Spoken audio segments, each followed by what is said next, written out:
सविता ने अपनी बहू शालिनी के आते ही स्वयं को घर के कामकाज से एकदम दूर कर लिया। शालिनी के जीवन की पतंग की डोरी उन्होंने अपने हाथ में रखी थी। यूं समझ लो कि शालिनी के जीवन का पूरा नियंत्रण सविता ने अपने हाथों में ले रखा था।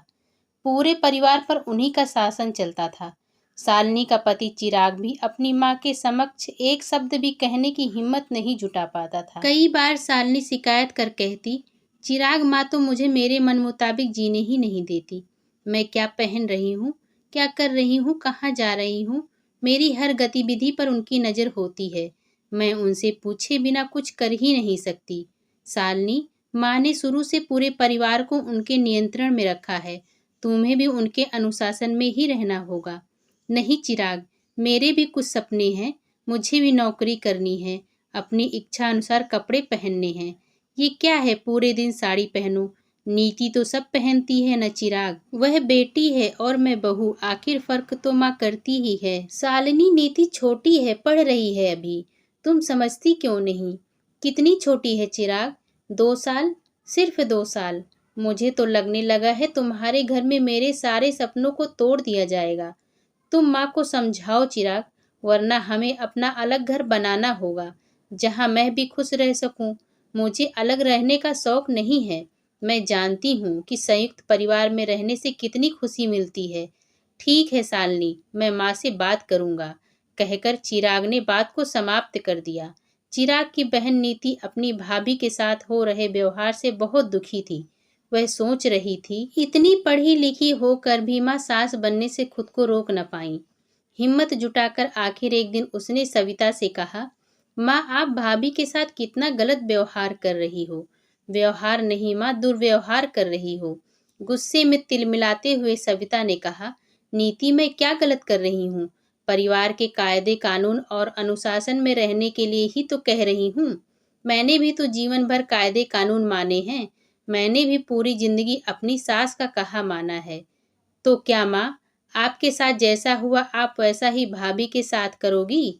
ये कैसा अन्याय है माँ? आपके ऐसे रवैये से परेशान होकर देखना, एक दिन वह भैया को लेकर अलग इतनी दूर चली जाएंगी कि आप उन तक पहुँच भी नहीं पाओगी। रहना फिर आप दोनों अकेले। अभी भी वक्त है। भाभी को भी अपनी दूसरी नीति ही समझो ना माँ। आप खुद ही अपने परिवार को तोड़ रही हो। काश आप भाभी की भी माँ बन पाती। चिराग भी कब तक अपनी पत्नी का अपमान सहन करेगा? नीति के लाख समझाने पर भी सविता नहीं बदली। चिराग भी अपनी पत्नी को घूरते हुए उसके सपनों को टूटता हुआ देख रहा था। फिर भी माँ से कुछ भी कहने की हिम्मत वह नहीं जुटा पाया। इसी बीच नीति का विवाह भी तय हो गया। नीति के ससुराल में उसे हर बात की आज़ादी थी। वह अपना जीवन अपने मन मुताबिक जी सकती थी।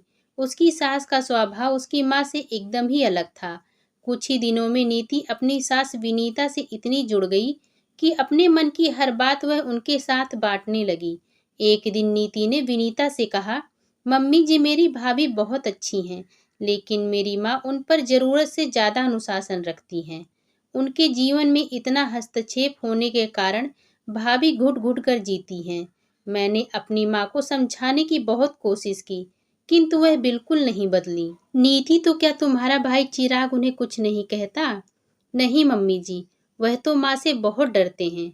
बातचीत करने में तो तुम्हारी माँ काफ़ी समझदार लगती हैं। हाँ, वह तो हैं, लेकिन भाभी के मामले में उनकी समझदारी कहीं चली जाती है। मम्मी जी, भाभी के लिए मैं कुछ करना चाहती हूँ, उन्हें खुश देखना चाहती हूँ, लेकिन कैसे? तुम सही कह रही हो नीति, किसी की बेटी को लाकर उसे दुखी रखना तो बहुत गलत है। नीति को दुखी देखकर विनीता ने कहा, नीति, चलो इस काम में मैं तुम्हारी मदद करूंगी। उन दोनों ने मिलकर कुछ योजना बनाई और फिर वह दोनों नीति के मायके कुछ दिन रहने के लिए आ गए। यूं तो नीति कभी साड़ी नहीं पहनती थी, किंतु उस दिन साड़ी पहनकर सर ढककर अपनी माँ के समक्ष आई। नीति को इस तरह देखकर सविता हैरान रह गई। वह एकटक अपनी बेटी को देख रही थी। चाह कर भी वह ना कुछ पूछ सकी, ना ही कह सकी। कुछ समय बाद नीति ने विनीता से पूछा, मम्मी जी, आज मैं भाभी के साथ बाजार चली जाऊं?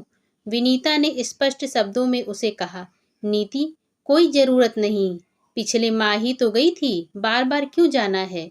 अपनी बेटी को इस तरह बंधनों में जकड़ा हुआ देखकर सविता मन ही मन कुढ़ रही थी। उसका दिल रो रहा था, लेकिन वह अब भी चुपचाप ही रही। रात को नीति साड़ी पहने हुए ही सोने चली गई। तब सविता उसके पास गई और कहा, नीति बेटा, साड़ी पहनकर कैसे सो पाओगी? जीवन में कभी पहनी तक नहीं थी तुमने। नीति ने कहा, अरे माँ, वहाँ मेरी सास की ही चलती है। उनका बेटा तो उनके सामने मुंह तक नहीं खोलता। यदि वहाँ रहना है तो सास के अनुसार ही चलना होगा। उनके हाथों की कठपुतली बनकर ही रहना होगा। नीति की आप बीती सुनकर सविता सोच रही थी कि जो कांटे उसने लगाए हैं, आज उन पर उसकी बेटी चल रही है।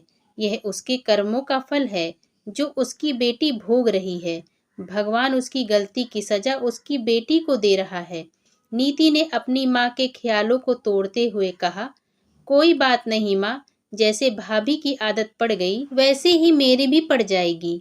मेरा पति भी भैया जैसा ही है। मम्मी जी की गलत बात पर भी चुप ही रहता है। यदि वह बोलने की हिम्मत दिखाता तो मुझे भी अपने अनुसार जीना नसीब हो पाता। किंतु नीति के मुंह से निकला हर वाक्य आज सविता पर प्रहार कर रहा था। वह नीति की बातों का कोई जवाब नहीं दे पाई और ना ही विनीता से कुछ पूछ पाई। देखते ही देखते एक सप्ताह गुजर गया, लेकिन अब तक विनीता ने सविता में शालिनी को लेकर कोई बदलाव नहीं देखा। सविता केवल अपनी बेटी के लिए ही तड़प रही थी। विनीता से रहा नहीं गया और आखिरकार उसने सविता से कहा, सविता जी, हम सुबह अपने घर लौट जाएंगे। माफ कीजिएगा, हम दोनों यह सोचकर आए थे कि अपनी बेटी को इस हालत में देखकर आपका दिल तुरंत ही बदल जाएगा। आपका व्यवहार आपकी बहू के साथ बेटी जैसा हो जाएगा। किंतु मुझे ऐसा लगता है कि आप शायद ऐसा कभी नहीं कर पाएंगी। सविता जी, नीति मेरे घर में पूर्ण रूप से स्वतंत्र है। जो चाहे कर सकती है। खुद की जिंदगी वह खुद के अनुसार जी सकती है। उस पर किसी का कोई अंकुश नहीं है। हमने तो यह नाटक आपके हृदय परिवर्तन के लिए किया था, लेकिन शायद हमारा नाटक भी आपको बदल न पाया। हम नाकामयाब हो गए। सविता नीचे सर झुकाकर शर्मिंदा होते हुए आंसू बहा रही थी। वह विनीता से नजर नहीं मिला पा रही थी। विनीता ने कहा, सविता जी, नीति शालिनी से बहुत प्यार करती है। उसे इस तरह के बंधन में देखकर हमेशा दुखी रहती है। मैं कभी उसे दुखी नहीं देख सकती, इसीलिए हमने यह कदम उठाया था। हमने जो भी कुछ सहन किया है न सविता जी, हमें उस पद्धति को तोड़ना होगा। हमें आज की बेटी को आज के माहौल के अनुसार, उसकी इच्छा अनुसार उसे जीने देना होगा। हमारे साथ जो हुआ, हम वही उनके साथ क्यों करें? इतना कहकर विनीता वहां से जाने लगी। तब तक सविता ने कहा, विनीता जी रुकिए, और वह विनीता के गले लगकर फपक फपक कर रोने लगी। विनीता ने उसे चुप कराया। उसी समय सविता ने शालिनी को आवाज देकर बुलाया। शालिनी तुरंत ही वहां आ गई और पूछा, जी माँ, क्यों बुलाया आपने? कुछ काम है? हाँ बेटा, जो आज तक मैं नहीं कर पाई वही काम है, कहकर सविता ने शालिनी को चिपका लिया और कहा, अब तुम्हारे ऊपर किसी का कोई अंकुश नहीं होगा। तुम जो चाहो वह कर सकती हो, पहन सकती हो। शालिनी, कल हम सब बाजार चलेंगे और तुम्हारे लिए तुम्हारी पसंद की बहुत सारी शॉपिंग करेंगे। मैंने तुम्हारे साथ अच्छा व्यवहार नहीं किया, मुझे माफ कर दो बेटा। प्लीज ऐसा मत कहो माँ, कहते हुए शालिनी की आंखें डबडबा गईं। शालिनी ने नीति को थैंक यू कहते हुए गले से लगा लिया। वह सोच रही थी कि यदि हर परिवार में नीति जैसी ननद हो तो कोई भाभी अपने अधिकारों से वंचित नहीं रह सकती। उसके बाद शालिनी ने अलग घर बनाने के विचार को हमेशा हमेशा के लिए अपने मन से निकाल दिया।